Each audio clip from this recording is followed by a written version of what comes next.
Bonjour, retour chez Juan Gil où nous allons déguster la cuvée Silver, qui est la cuvée emblématique de cette bodega qui est située à Jumilla dans la province de Murcie. La province de Murcie étant entre le pays valencien et l'Andalousie. C'est une toute petite province, c'est probablement la plus petite province d'Espagne et c'est le royaume du Monastrell. Et Juan Gil, c'est le producteur emblématique de cette région. Et c'est probablement le vin le plus vendu, le vin espagnol le plus vendu en Espagne, mais aussi également dans de nombreux pays. Donc c'est devenu une figure emblématique du vin espagnol. Et il y a plusieurs raisons à cela. On va d'abord les déguster, puis j'en parlerai dans quelques secondes. Alors juste pour quelques mots sur le vin.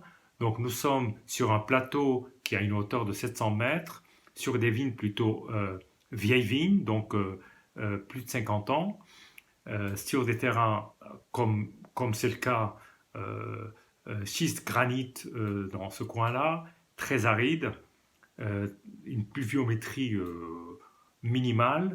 Donc c'est quand même une vigne qui souffre beaucoup, qui a des très faibles rendements. Et cette cuvée, qui est la cuvée intermédiaire, c'est une cuvée qui passe dans le bois, pas du bois neuf, hein, mais dans du bois déjà utilisé pour d'autres cuvées de la maison. Et c'est une, on va dire, c'est la carte d'identité du vignoble. C'est-à-dire que quand on veut vraiment savoir ce qu'est un Juan Gil, ben, on goûte ça. Et je peux vous assurer que, en général, on a une excellente idée de ce qu'est le domaine. Donc là, nous sommes sur un 2018, forcément très jeune. C'est un vin, alors qu'il y a l'avantage de se boire relativement jeune, mais qui peut s'attendre. J'ai jamais essayé plus de 6 ou 7 ans, mais jusqu'à 6 7 ans, il tenait encore très bien. Je dois avoir encore chez moi des 2010. Il faudrait que un jour, j'ouvre une petite bouteille là pour voir comment il a évolué. Alors, je le verse. En même temps, je vous décris la robe et je vous la montre.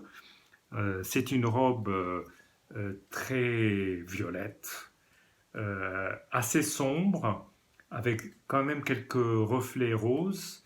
C'est une assez belle robe, bien,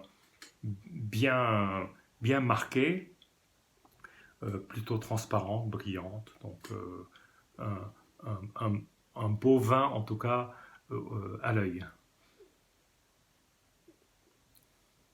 Et on est sur des fruits noirs, bien frais. C'est c'est un nez assez compact qui tourne un peu sur le café aussi. Café, épices, cerise. Voilà, si je veux le résumer. C'est un beau nez presque à l'aveugle. On pourrait le prendre pour un nez bordelais. Alors que là, on est sur du Bourvèdre, un cépage évidemment qu'on n'utilise jamais dans le bordelais, qui figure sur aucune des appellations. Et là, après agitation, il y a quand même une différence et un changement. Et on est plus sur un nez de encore plus épicé, encore plus un peu vanillé. C'est un nez assez classique et, euh, et charmeur.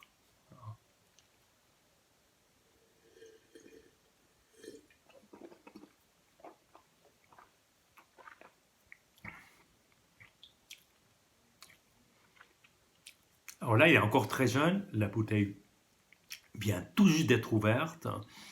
Euh, que dire de l'impression sur le palais?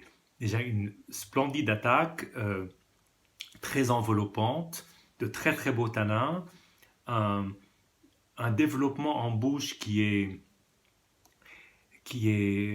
à la fois gourmand mais à la fois plein, avec un côté un peu sombre. si je pouvais lui donner une couleur, ce serait plutôt une couleur euh, d'un bordeaux sombre, qui fait penser parfois au bordelais, par la manière de le faire et l'équilibre entre les tanins et le fruit. Et une belle longueur en bouche. Et pour moi, indéniablement, c'est un vin fait d'une qualité, une très belle qualité, très belle facture.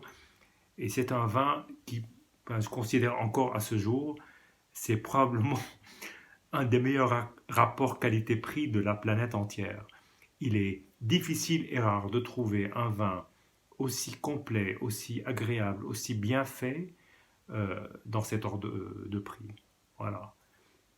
À bientôt et santé.